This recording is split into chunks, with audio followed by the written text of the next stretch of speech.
ଦଳ ଏମିତି ନୁହେଁ କି ହାଇଜାକ୍ କରି ନେଇଯିବ କି କ'ଣ ହେବ। ଯେପର୍ଯ୍ୟନ୍ତ ନବୀନ ପଟ୍ଟନାୟକ ଅଛନ୍ତି ଏବଂ ତାଙ୍କର ଦୃଢ଼ ସୈନିକ ଆମେ ଅଛୁ, ତେଣୁ ସେଭଳି କିଛି ସମ୍ଭାବନା ନାହିଁ। ହାଇଜାକ୍ ନେବେ କରିକି ନେବେ ନାହିଁ। ଏ ଦଳ ସୁଦୃଢ଼ ଅଛି। ମାନ୍ୟବର ସଭାପତି ଯାହା ନିଷ୍ପତ୍ତି ନେବେ। ସର୍ବଭାରତୀୟ ସ୍ତରରେ ଆଞ୍ଚଳିକ ଦଳ ହିସାବରେ ବିଜୁ ଜନତା ଦଳ ଅନ୍ୟତମ ସର୍ବବୃହତ୍ ଦଳ ଏବଂ ଶୃଙ୍ଖଳିତ ଦଳ। ନେତୃତ୍ୱ ଗୋଟିଏ ନବୀନ ପଟ୍ଟନାୟକ, ତା ଛଡ଼ା ଆଉ କିଛି ଜିନିଷ ନାହିଁ। ତେଣୁ ଯେଉଁମାନେ ଏ ଯେଉଁ ସ୍ପେକୁଲେସନ୍ ଚାଲିଛି ଏୟା ସେୟା ସେସବୁ ଜିନିଷ କିଛି ନୁହେଁ। ସମସ୍ତେ ହୃଦୟରୁ ଭଲ ପାଇଛନ୍ତି ନବୀନ ପଟ୍ଟନାୟକ ଏବଂ ମାନି ନେଇଛନ୍ତି ଶେଷ ପର୍ଯ୍ୟନ୍ତ ନେତା ଆମ ନବୀନ ପଟ୍ଟନାୟକ, ହେଲା କଥା।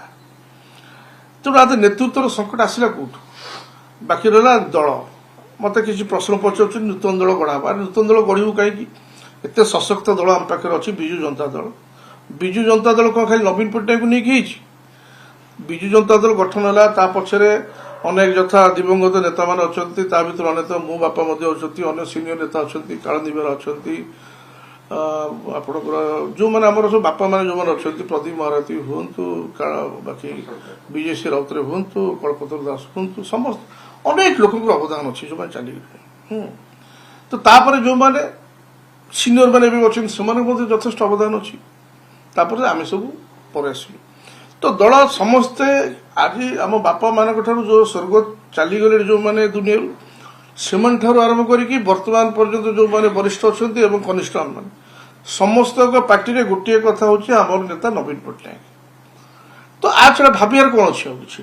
ଏ ଦଳ ଅନେକ ଲୋକଙ୍କର ଅନେକ ପରିଶ୍ରମ ଅନେକ ତ୍ୟାଗରେ ଦଳ ତିଆରି ହେଇଛି ଏବଂ ଆଭାମନ କାଳରୁ ଯେବେଠାରୁ ବିଜୁ ଜନତା ଦଳ ତିଆରି ହେଲା ଏବଂ ଆଜି ପର୍ଯ୍ୟନ୍ତ ସମସ୍ତେ କିନ୍ତୁ ଗୋଟିଏ କଥା ସବୁବେଳେ କହିଛନ୍ତି, ପ୍ରବାଦ ପୁରୁଷ ବିଜୁ ପଟ୍ଟନାୟକ, ତାଙ୍କ ନୀତି ଆଦର୍ଶ ଏବଂ ତାଙ୍କର ସୁପୁତ୍ର ମାନ୍ୟବର ନବୀନ ପଟ୍ଟନାୟକ ଆମର ନେତା। ଆ ଛଡ଼ା ଦ୍ୱିତୀୟ ଜିନିଷ କିଛି ନାହିଁ। ବାକି କହିବା ଲୋକ କହିବେ, ଯଦି ଚର୍ଚ୍ଚା ନ ହେବ ତାର ରାଜନୀତିର ମାନେ କ'ଣ ଅଛି, ହେଲା କଥା। ଯୋଉ କଥା କୁହାଯାଉଛି ଗୋଟେ ନେତୃତ୍ୱକୁ ହାଇଜାକ୍ କରିବା ପାଇଁ ଚେଷ୍ଟା କରାଯାଉଛି, ଯୋଉ ଦମ୍ପତି କଥା ମଧ୍ୟ ଉଠୁଛି, ପାଣ୍ଡିଆନ ଦମ୍ପତି ଏଣ୍ଟ୍ରି କରିପାରନ୍ତି, ଦଳକୁ ହାଇଜାକ୍ କରି ନେଇ ପାରନ୍ତି, ଯୋଉଥିପାଇଁ ରାଜା ସ୍ୱାଇଁ ମଧ୍ୟ ଚିଠି ଲେଖିଥିଲେ, ଋଷି ସାନ୍ତ୍ରା ମଧ୍ୟ ଚିଠି ଲେଖିଛନ୍ତି। ନାଇଁ ନାଇଁ ନାଇଁ, ଦଳ ଏମିତି ନୁହେଁ କି ହାଇଜାକ୍ କରି ନେଇଯିବ କି କ'ଣ ହେବ। ଯେପର୍ଯ୍ୟନ୍ତ ନବୀନ ପଟ୍ଟନାୟକ ଅଛନ୍ତି ଏବଂ ତାଙ୍କର ଦୃଢ଼ ସୈନିକ ଆମେ ଅଛୁ, ତେଣୁ ସେଭଳି କିଛି ସମ୍ଭାବନା ନାହିଁ। ହାଇଜାକ୍ ନେବେ କରିକି ନେବେ ନାହିଁ। ଏ ଦଳ ସୁଦୃଢ଼ ଅଛି। ମାନ୍ୟବର ସଭାପତି ଯାହା ନିଷ୍ପତ୍ତି ନେବେ, ହେଲା କଥା। କିନ୍ତୁ ଦଳ ସୁଦୃଢ଼ ଅଛି, କିଛି ଭାବନ୍ତୁନି।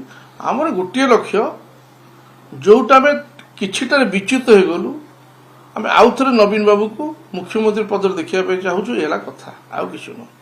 ତା ପାଇଁ କ'ଣ କ'ଣ କରାଯିବ, ଏ ହେଲା କଥା। ଏବଂ ଗୋଟିଏ ବିରୋଧୀ ଦଳର ଭୂମିକା ଯାହା ବିଜୁ ଜନତା ଦଳ ଏପର୍ଯ୍ୟନ୍ତ ନିର୍ବାହ କରି ଆସିଛି, ଆଗାମୀ ଦିନରେ ମଧ୍ୟ ଏ ସରକାରଙ୍କର ଯାହା ତ୍ରୁଟି ବିଚ୍ୟୁତି ପରିଲକ୍ଷିତ ହେବ ତାକୁ ଆମେ ନିଶ୍ଚିତ ଭାବେ ଲୋକଲୋଚନକୁ ଆଣିବୁ।